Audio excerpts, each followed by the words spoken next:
샬롬. 한 주간도 평안하셨죠? 우리는 지금 특별 새벽 기도회를 오늘 마치고 그리고 오늘 중독 세미나에 대한 한 하루가 남아 있는데요. 오늘 하루도 말씀 안에서 풍족한 은혜를 누리시고 함께 하시는 은혜가 있었으면 좋겠습니다. 먼저 식강 들어가기 전에 기도하겠습니다. 하나님의 은혜로 오늘 하루도 또한 식강에 아버지 임할 수 있도록 인도하시니 감사합니다. 귀한 시간을 통하여 우리에게 주시는 하나님의 은혜를 경험케 하시고 주의 은혜 가운데 다시금 준비된 기도자의 모습으로 아버지 살아갈 수 있도록 하나님 오늘도 결단하고 아버지 하나님 앞에 실전으로 돌아갈 수 있도록 인도하여 주시옵소서. 오늘 들려지는 말씀을 통하여 은혜 받기를 원합니다. 예수님의 이름으로 기도했습니다. 아멘. 오늘은 식강입니다. 성령 안에서 기도하라는 말씀인데요. 에베소서 6장 18절의 말씀 제가 읽어드리겠습니다. 에베소서 6장 18절입니다. 모든 기도와 간구를 하되 항상 성령 안에서 기도하고 이를 위하여 깨어 구하기를 항상 힘쓰며 여러 성도를 위하여 구하라.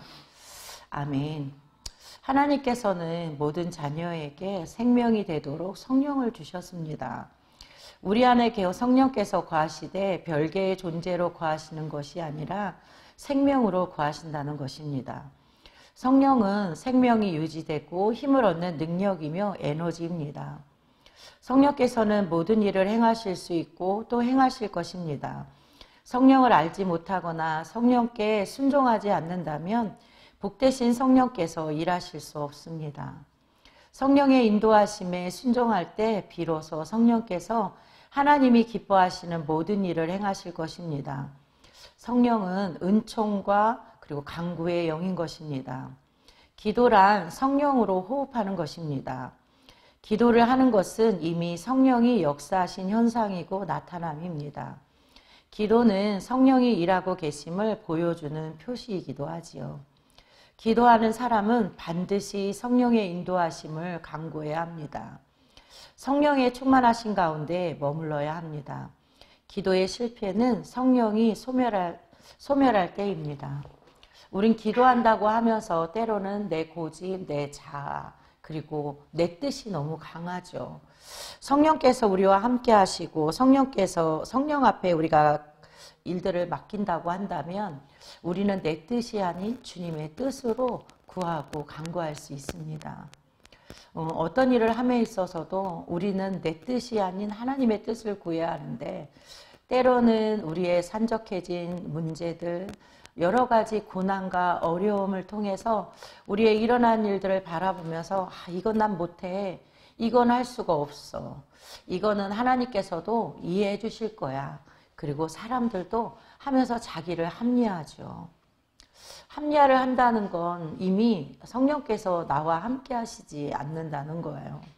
우리의 마음에는 이미 기도할 준비 그리고 성령을 받아들일 준비가 되어 있지 않고 있다는 거죠. 어저께 중독 세미나의 말씀을 통해서 참 많은 은혜를 받았던 것 같아요. 더 많이 사랑하고 예수로 중독되어지는 우리가 됩시다라는 말씀 안에 우리가 더 따뜻한 말 위로하지 못했던 것들 그리고 더 감싸지 못했던 것들 일어나면서 우리는 중독이라고 하면 어떤 큰 대두되어지는 것들을 생각하잖아요. 마약이나 알코올이나 여러 가지 큰 문제들을 생각하지만 사실 우리 안에 있는 이 속 안에 있는 내 자아부터 깨트리지 못하고 내 뜻대로 하는 이것도 혹시 우리는 중독되지는 않았나요? 늘 반복되어지고 또 반복되어지는 그 생활 속에서 예수 그리스도를 성령을 내 안으로 모셔야 하는데 우리는 우리의 생각과 우리의 환경과 우리의 어려움을 그걸 그대로 우리는 그걸 합리화하면서 나아가는 경우가 너무 많다는 거죠. 예수님은 오늘 우리에게 성령 안에서 기도하라고 하세요. 성령 안에서 기도한다는 건 이미 내 뜻과 내 생각과 내가 해야 할 것들을 이미 하나님 앞에 내려놓는다는 말이거든요. 근데 우리는 자꾸 어떤 일을 함에 있어서 하나님의 뜻이 되어지길 원해야 하는데 내 뜻으로 먼저 하는 경우가 참 많은 것 같아요. 성령이 우리에게 무엇을 말씀하시는지 그리고 성령께서 나와 어떻게 함께 하실지 우리는 말씀 안에서 함께 은혜 받았으면 좋겠습니다. 성령께서는 우리 안에 거하신다는 것을 믿어야 합니다. 성경 구절도 보면 성령의 충만함을 입은 선지자들의 모습이 나오죠. 몇 가지를 읽어보면 누가복음 1장 67절에 보면 그 붙인 사가랴가 성령의 충만함을 받아 예언하여 이르되, 사도행전 4장 8절에 보면 이에 베드로가 성령이 충만하여 이르되 백성의 관리들과 장로들아, 또 사도행전 6장 3절에 가면 형제들아 너희 가운데에서 성령과 지혜가 충만하여 칭찬받는 사람 7을 택하라. 우리가 이 일을 그들에게 맡기고, 또 사도행전 7장 55절에 보면 스데반이 성령 충만하여 하늘을 우러러 주목하여 하나님의 영광과 및 예수께서 하나님 우편에 서신 것을 보고, 또 고린도전서 12장 3절에 보면 그러므로 내가 너희에게 알리노니 하나님의 영으로 말하는 자는 누구든지 예수를 저주할 자라 하지 아니하고 또 성령으로 아니하고는 누구든지 예수를 주시라 할 수 없느니라. 아멘. 이렇게 말씀하고 계세요.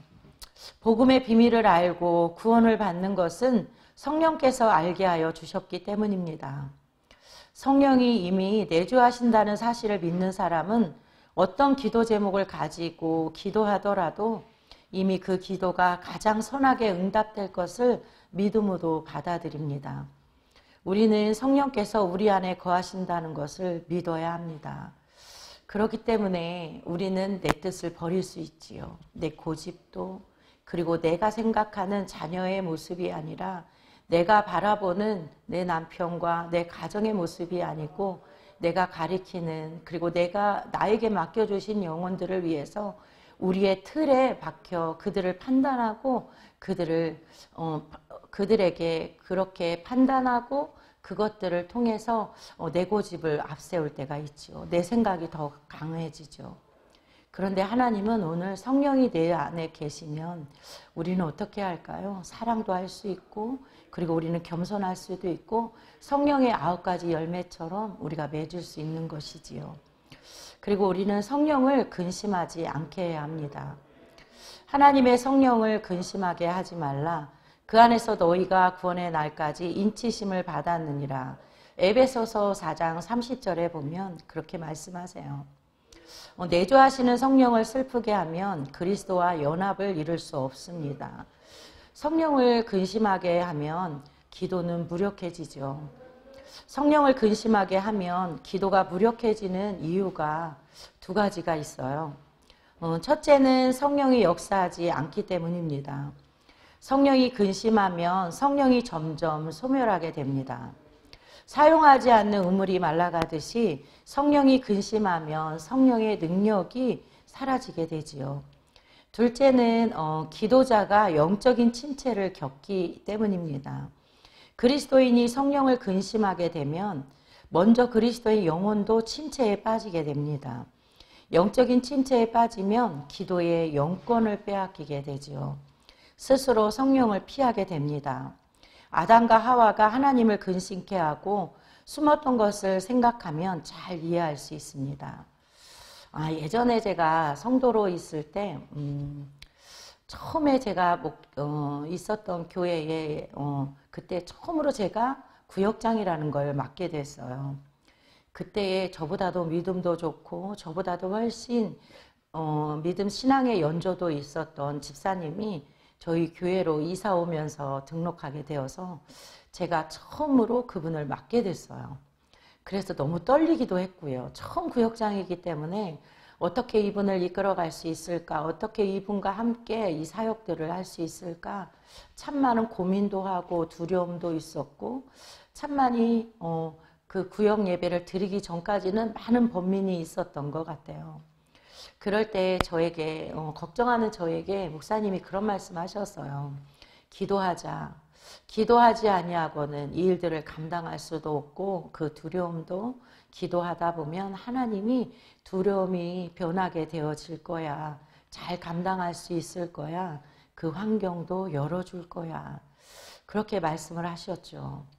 그러면서 그 집사님과 첫 구역 예배를 드리고 그러면서 같이 말씀도 나누고 여러 가지 상황 속에서 함께하게 됐어요. 근데 이분은 정말 믿음도 좋고 저희 둘째 아이하고 나이도 똑같은 아이가 있었고 해서 정말 그 구역 예배를 정말 같이 잘 끝냈던 것 같아요. 근데 어느 날 그러면서 한 주를 보내고 몇 달을 보내기 시작하면서 그 집사님은 참 믿음이 좋다 그러면서 늘 저의 나약함과 그리고 저의 부끄러운 모습들이 자꾸 보이기 시작했던 것 같아요. 그런데 그럴 때마다 목사님 저에게 그렇게 말씀하셨어요. 사람은 겪어봐야 안단다. 그리고 그 사람을 통해서 하나님이 너에게도 반드시 원하고 뜻하시는 바가 있을 거야. 그렇기 때문에 그렇게 같은 구역에서 함께 할 수 있게 하실 수 있었던 것일지도 모르겠다. 그렇게 말씀을 하셨어요. 그러면서 그 구역 예배를 드리고 6개월이 지나고 이렇게 하면서 하나님이 새로운 모습을 보게 되었죠. 저는 보여지는 믿음을 바라보게 되었었는데 하나님은 사람의 심령을 그 중심을 보고 계셨던 것 같아요. 이 집사님이 어려움이 생기면서 많은 일들이 몰아치기 시작했죠.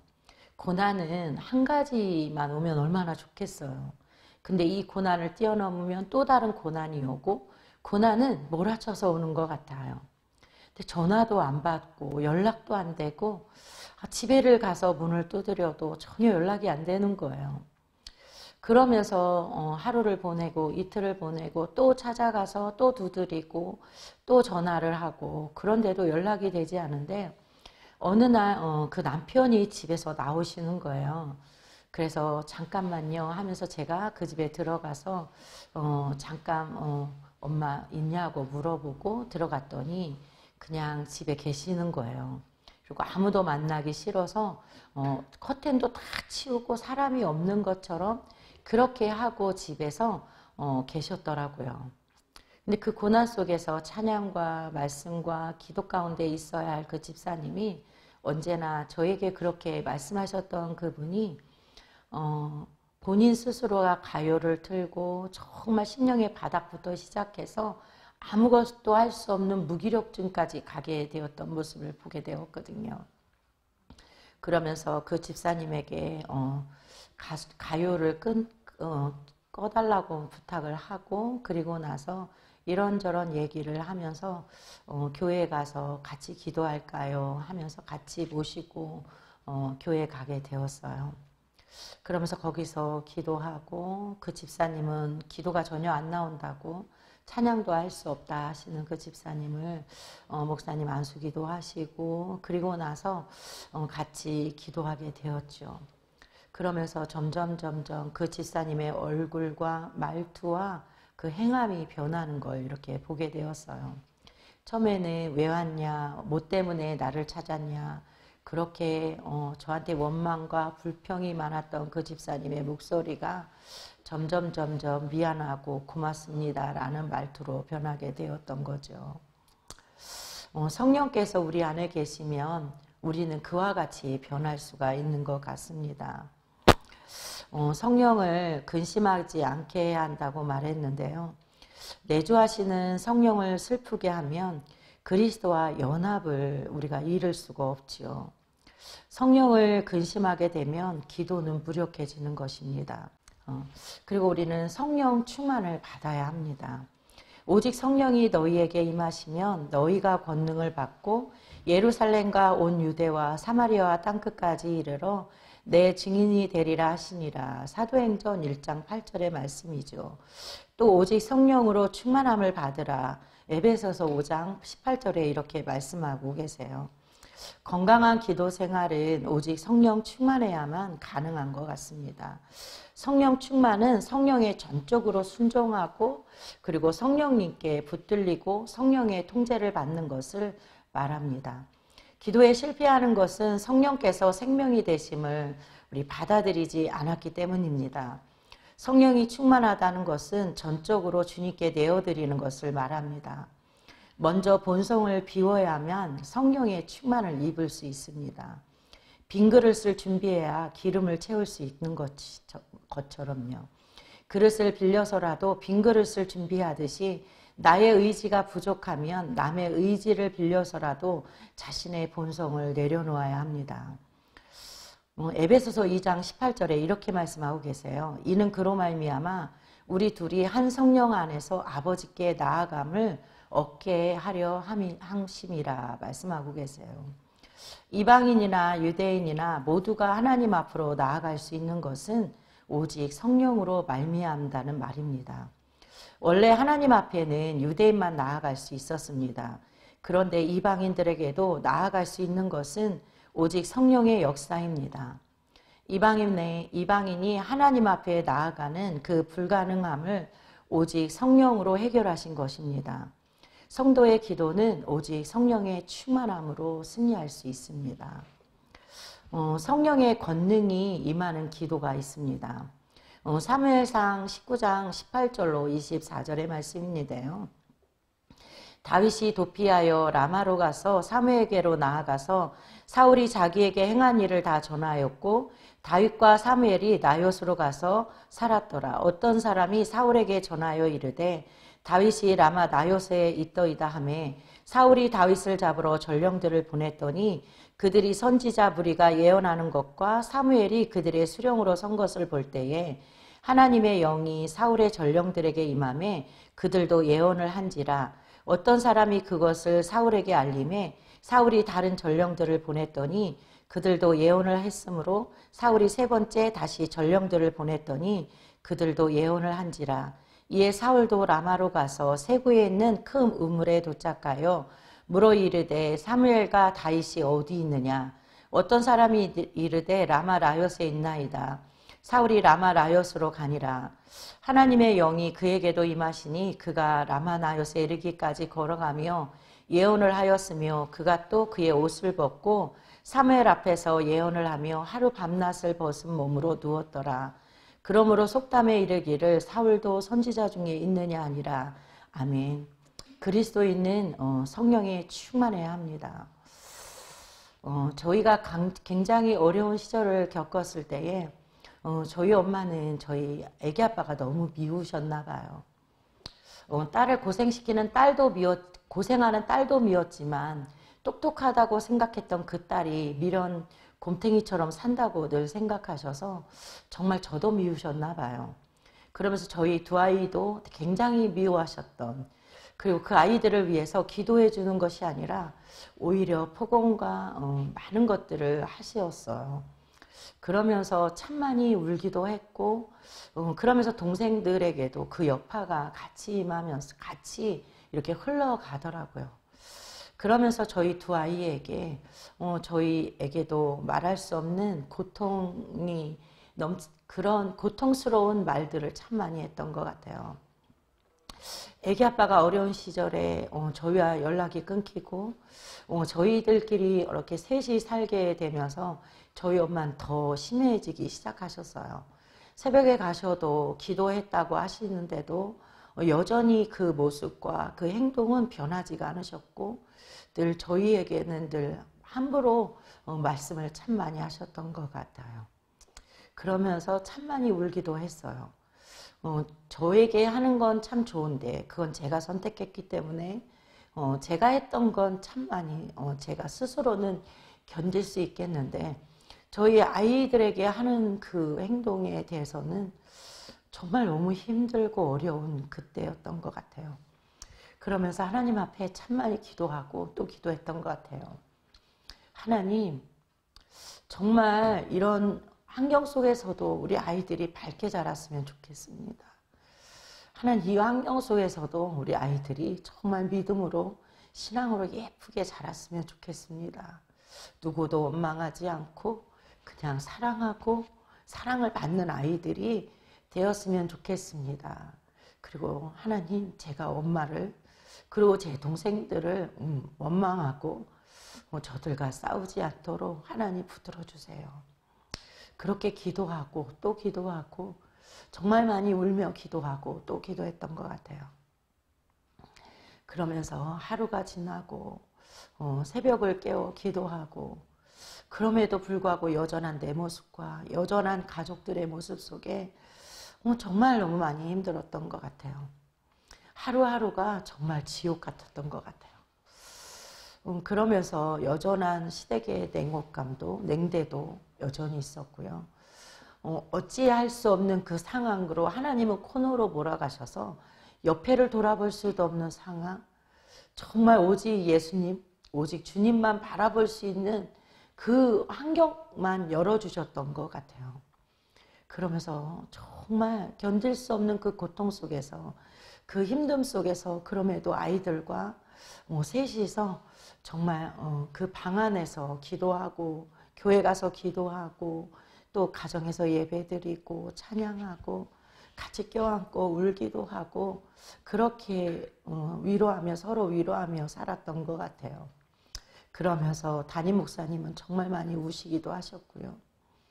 그러면서 내가 너를 예수로 정말 예수께로 오게 한 건 참 잘한 선택인데 참 많은 힘듦을 바라보면서 나도 역시도 너무 마음이 아프다. 이젠 이 고난이 끝이었으면 좋겠다. 그렇게까지 말씀하셨던 그때를 이렇게 생각해 보게 됐어요. 그러면서 하루에 한 번씩 또 하루에 시간을 늘려가고 기도하면서 하나님 앞에 어느 순간 그 고통이 고난이 뛰어넘어서 저에게 은혜가 넘치기 시작했고 그러면서 하나님께서 저희 가정에 변한 건 아무것도 없었던 것 같아요. 물질의 넉넉함도 없었고 그리고 저희의 가정도 그대로 그 문제는 그대로 산적해 있는데 어느 순간 제가 하나님의 은혜를 받기 시작하니까 그 환경이 변하지는 않았는데 마음에 평안함이 있었고 마음에 정말 주님께서 주시는 은혜로 그 모든 것들을 감당하며 또 나아갔던 것 같아요. 그러면서 하나님이 어느 순간 저에게 그런 마음을 주시는 거예요. 내가 너만 사랑하는 건 아니란다. 너희 엄마도 사랑하고 너희 동생들도 나는 너무 사랑한단다. 그렇게 말씀하시는 그 하나님 앞에 정말 통곡하며 울었던 것 같아요. 그렇게 그렇게 신앙생활을 하게 되면서 하나님이 그렇게 기도하고 엄마에게도 또 여전한 하나님 앞에 기도하는 우리 엄마의 모습을 바라보게 되어졌고 그 속에서 하나님께서는 어느 순간 저도 이게 어느 순간 이게 회복이 되었지 생각하지 못할 정도로 하루 한 해가 지나고 두 해가 지나기 시작하면서 어느 순간 저희 엄마도 저희 여동생들도 저를 불쌍하게 생각하고 그리고 저를 인정하게 되어지고 그리고 돕는 손길이 되기 시작했어요. 제가 처음에 말했던 그 구역의 그 집사님도 저희 엄마가 핍박하고 폭언하고 저희에게 막말을 할 때에도 저희 여동생들한테 막말할 때에도 그 집사님 역시 똑같이 저를 되게 힘들게 하셨던 것들이 있었거든요. 그러면서 하나님이 한 명 한 명을 또 저부터 시작해서 하나님이 은혜 주시고 성령의 충만함을 주시기 시작하면서 그 집사님의 환경도 그리고 저희 엄마와 동생들의 환경도 열어주시기 시작했죠. 그러면서 어느 순간 제가 정말 많은 빚쟁이들이 몰려오기 시작하면서 어렵고 바닥까지 내려가 있는 그 상황에도 하나님이 저를 요동치 않게 하셨고 그 상황 속에서 그 집사님을 통하여 저에게 동역하게 하시고 도움을 손길을 펼칠 수 있는 첫 번째 사람이 되게도 해주셨고요. 성령에 충만해지고 성령의 은혜가 넘치기 시작하니까 그 문제가 유월되어지는 것이 정말 그 문제를 통해서 내가 너무 힘들었던 것이 아니라 은혜가 넘치니까 그 일들이 아무 일도 안 되어지는 거예요.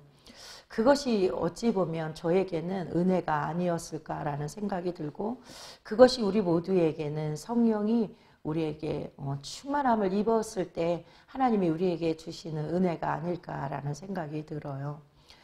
사람이 영으로 사는 일에 가장 큰 걸림돌은 육적인 본성입니다. 육적인 본성을 이기는 길은 오직 성령 충만함입니다. 하나님의 뜻을 저버린 사울은 다윗에 대한 시기심과 미움에 사로잡혔습니다. 마침내 다윗을 잡기 위해서 라마 나옅으로 전령을 보냅니다. 그런데 전령들도 선지자 무리에 속하여 하나님의 영이 임하여 예언을 합니다. 사울이 다윗을 잡으러 전령들을 보냈더니 그들이 선지자 무리가 예언하는 것과 사무엘이 그들의 수령으로 선 것을 볼 때에 하나님의 영이 사울의 전령들에게 임함에 그들도 예언을 한지라. 어떤 사람이 그것을 사울에게 알림해 사울이 다른 전령들을 보냈더니 그들도 예언을 한지라. 사무엘상 19장 20절로 21절의 말씀인데요. 사울은 또다시 다른 전령들을 보냈지만 그들도 예언을 합니다. 세 번째로 전령들을 보냈는데 그들도 또 예언을 하게 되죠. 사무엘상 19장 23절로 24절에 보면 사울이 라마 나요스로 가니라. 하나님의 영이 그에게도 임하시니 그가 라마 나요스에 이르기까지 걸어가며 예언을 하였으며 그가 또 그의 옷을 벗고 사무엘 앞에서 예언을 하며 바로 밤낮을 벗은 몸으로 누웠더라. 그러므로 속담에 이르기를 사울도 선지자 중에 있느냐 하니라. 아멘. 이제는 사울이 직접 갔습니다. 그러나 사울에게도 성령이 임하여 예언을 하고 하루를 벗은 몸으로 누워 있었습니다. 성령의 권능은 아무도 이기지 못합니다. 성령은 모든 사람에게 동일하게 역사합니다. 사울이 다윗을 잡으러 전령들을 보냈더니 그들이 선지자 무리가 예언하는 것과 사무엘이 그들의 수령으로 선 것을 볼 때에 하나님의 영이 사울의 전령들에게 임함에 그들도 예언을 한지라. 20절에 이렇게 말씀하고 계시죠. 선지자 무리들은 성령이 충만했습니다. 그들의 거하는 라마 나요스에 사는 사람은 누구나 성령이 임하였습니다. 다윗에게도 임하였습니다. 전혀 상관없을 것만 같았던 사울의 전령들에게도 임하였습니다. 그리고 사울에게도 임하였습니다. 성령이 충만하다는 건 옆에 사람들에게도 흘려보내기도 하고 같이 성령의 충만함을 그 사람들에게도 함께 할 수 있는 거죠. 우리가 성령이 충만하면 충만하지 않고 기도 생활하지 않는 그들에게도 우리의 충만함이 흘려보낼 수 있는 거예요. 우리로 말미암아 그들이 그것을 보고 함께 할 수 있는 거죠. 그럴 때 힘들어하는 사람들, 어려운 사람들, 고난당하는 사람들, 그리고 정말 사업적으로 힘들어서 아무것도 할 수 없는 그들에게 우리의 충만함이 그들을 통해서 함께 손을 내밀으면 그들 또한 그것을 이길 수 있는 힘과 은혜를 하나님은 그 길들을 열어주신다는 거죠. 우리가 할 수 있는 것이 무엇이 있겠습니까? 그저 성령의 충만함을 입으면 하나님은 그 상황은 변하지 않는데도 그 상황을 이길 수 있는 힘을 주시죠. 그리고 함께하는 사람들에게도 그것을 흘려보낼 수 있는 축복의 통로가 되어줄 수 있는 것입니다. 또 성령은 사람의 혼을 지배하게 됩니다. 사무엘상 19장 21절의 말씀에는 어떤 사람이 그것을 사울에게 알림해 사울이 다른 전령들을 보냈더니 그들도 예언을 했으므로 사울이 세 번째 다시 전령들을 보냈더니 그들도 예언을 한지라. 성령의 임재 앞에서는 아무도 힘을 쓰지 못합니다. 사울의 전령들은 다윗을 잡으려는 마음으로 갔는데 아무 힘도 쓰지 못하고 성령에 사로잡히고 맙니다. 사울 본인은 더욱더 정신을 차리고 다윗을 잡기 위해 갔을 것입니다. 그러나 사울에게도 동일하게 성령이 임하였습니다. 성령의 임재 앞에서는 사람의 의지나 본성은 아무 힘을 발휘하지 못합니다. 성령은 영으로 예언하게 됩니다. 그가 또 그의 옷을 벗고 사무엘 앞에서 예언을 하며 하루 밤낮을 벗은 몸으로 누웠더라. 그러므로 속담에 이르기를 사울도 선지자 중에 있느냐 하니라. 19장 24절의 말씀이에요. 사무엘과 다윗이 어디 있느냐, 어떤 사람이 이르되 라마 나요스에 있나이다. 그렇게 이야기하는데 사실은 선지자의 성령은 영으로 예언하게 되어지죠. 예언은 하나님의 뜻을 대신 알리는 것입니다. 성령이 충만하면 하나님의 뜻을 깨닫게 되죠. 하나님의 뜻을 알지 못한다면 성령 우린 충만함을 위해서 늘 기도하시기 바랍니다. 우린 너무나 연약하고 또 연약합니다.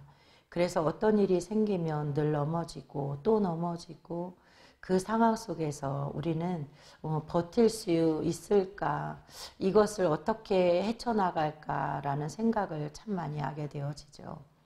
근데 하나님은 인간의 생각을 뛰어넘는 은혜를 우리가 받기를 원하십니다.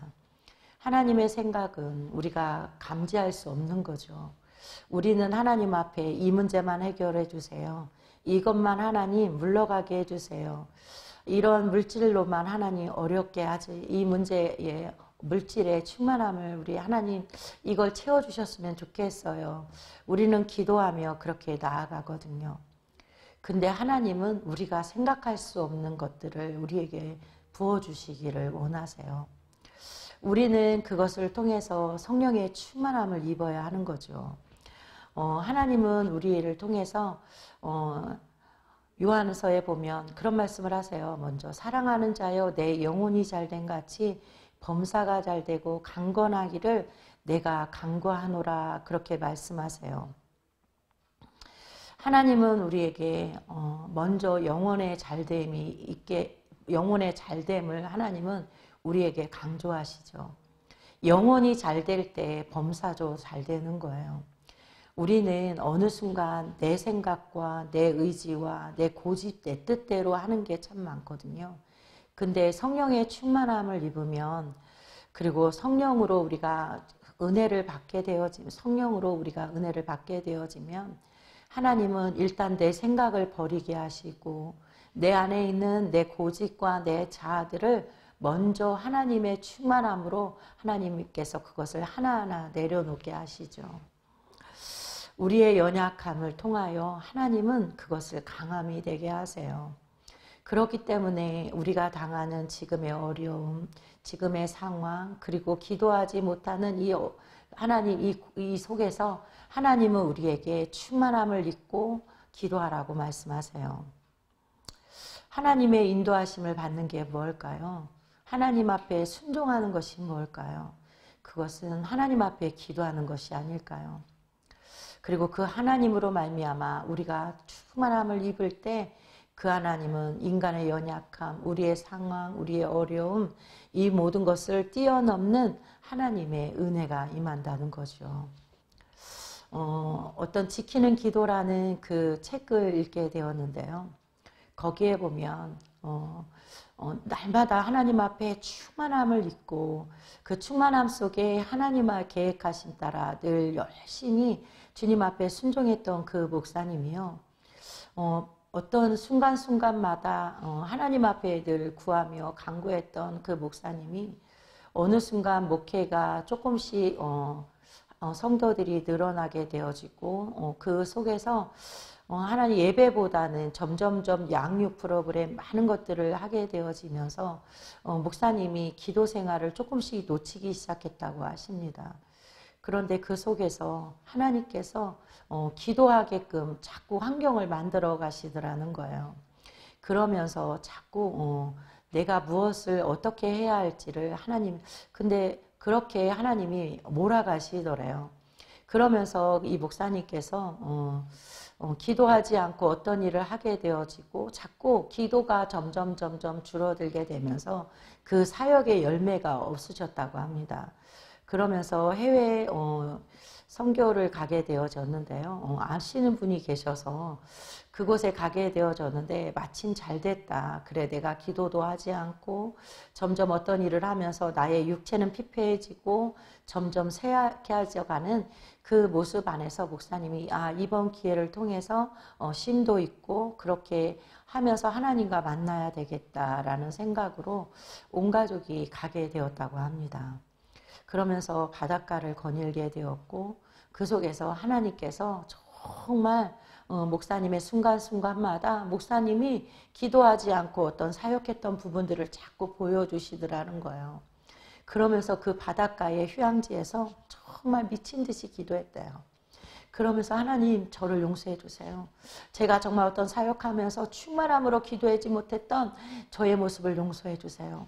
그리고 그러면서 그 속에서 내가 지키지 못했던, 기도로 지키지 못했던 것들을 돌아보게 되면서 정말 철저하게 기도했고, 그곳에서 사람들이 어떤 모습을 나를 바라보든 어떠한 환경으로 사람들이 나를 보고 있는지도 생각하지 않고 그냥 그 속에서 무릎 꿇고 정말 미친 듯이 기도하기 시작했고, 또 기도하기 시작했고, 그러면서 하나님의 은혜를 정말 충만히 받기 시작하면서 당신의 모습이 정말 얼마나 제약된 모습인지를 보게 되어졌고, 그러면서 주님 안에서 정말 그곳에서 하나님 앞에 회개 기도하며 그 하나님과 다시 만났다고 합니다.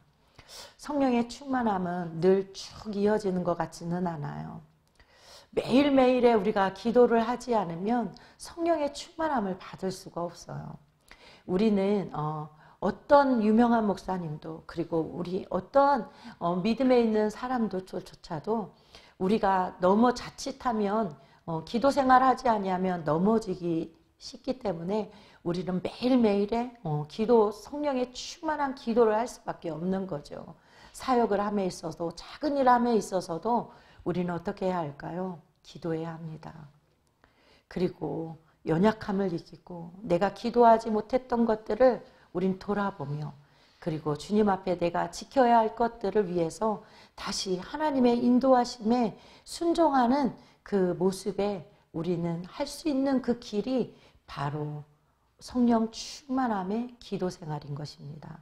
우리 기도학교를 함께 하시는 성도님들, 정말 주님 안에서 매일매일의 그 기도를 놓치지 않고 성령의 충만함으로 기도하는 우리 모두가 되어서 정말 자칫 사단이 우리를 통해 우리의 영으로 기도하지 못하는 그것을 우리는 놓치지 마시고, 정말 매일매일의 삶에 충만한 은혜가, 성령의 충만한 은혜가 우리 모두에게 임하셔서 그 어떤 상황 가운데도 승리하시는 우리 모두가 되었으면 좋겠습니다. 기도하겠습니다. 내가 천국 열쇠를 내게 주리니 내가 땅에서 무엇인지 매이면 하늘에서도 매일 것이요 내가 땅에서 무엇이든지 풀면 하늘에서도 풀리라는 말씀을 믿습니다. 기도할 수 있는 믿음을 주신 주님을 찬양합니다. 새로운 영을 우리에게 부어주시고 더 큰 믿음을 갖게 하시고 믿음을 축복하게 하여 주시옵소서. 탕자를 기다리는 아버지처럼 우리를 부르시는 그 하나님을 찬양하며 주님의 은혜를 늘 충만히 누릴 수 있도록 인도하여 주시옵소서. 사랑의 옷으로 덮으시고 용서의 은혜를 부으시고 찬양의 은혜를 우리에게 허락하여 주시기를 원합니다. 아버지의 유산이 아니라 아버지의 아들로 그 곁에 있음을 가장 큰 복임을 우리로 알게 하여 주시고, 오늘 하루도 주님 안에 있게 하셔서 성령의 충만함으로 하나님 우리의 생활 속에 우리의 환경을 이길 수 있는 은혜를 주시기를 원합니다. 오늘도 함께 하실 그 주님을 찬양하며 예수님의 이름으로 기도드렸사옵나이다. 아멘.